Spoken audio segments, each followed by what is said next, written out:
tane 45 lira abi. Böyle. Kaç tane? 45 lira buradan al.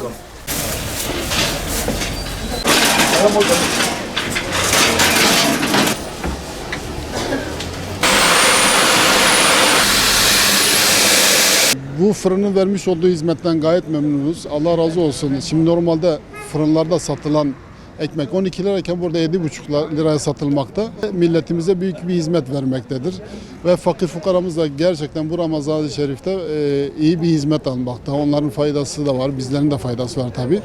Bu Ramazan ayında paylaşmak, bölüşmek ayrı bir güzelliği vardır. Bu fırıncı abimizin de yaptığı bu paylaşım, bu yardımlaşma gerçekten güzel bir örnektir.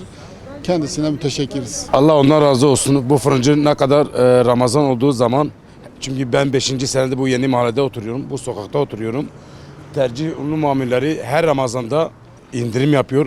Artı bütün mevlitlerde halka bedava ekmek gün boyu dağıtıyor. Allah ondan razı olsun. Memnunuz. Ekmeği de çok lezzetli. Keşke herkes onun gibi olsaydı. Gereken neyse, elimizden ne geliyorsa kendi imkanlarımızın dahilinde. Yani hiç kimsenin katkısı olmadan kendi imkanlarımızın dahilinde. Orada yani herhangi bir şey için, kimse için yapmıyoruz. Kendi halkım için, memleketim için yapıyorum. Niyetimiz muhtar da olmak değil. Muhtar da olmayacağız. 2 tane çıktı.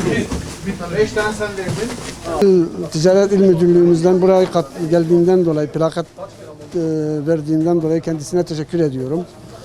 Tabii ki her Ramazan'da fiyatlarımız indiriyoruz. Kandillerde, mevlütlerde, mübarek günlerimizde indiriyoruz. Bir şeyler hediye ediyoruz.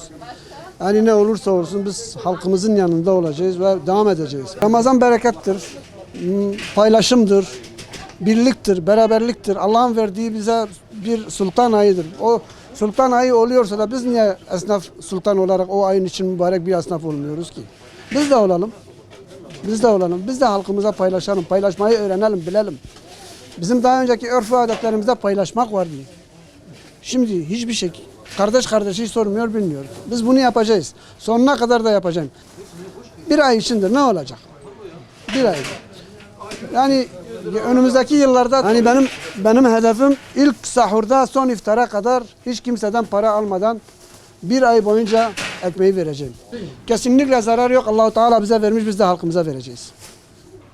O verdikçe biz de vereceğiz. Allah vermiş. Yemin ederim size biz zarar etmemişiz, etmiyoruz da. Gelsinler, otursunlar, hesap yapalım, kitap yapalım. Aşağı bir dakika.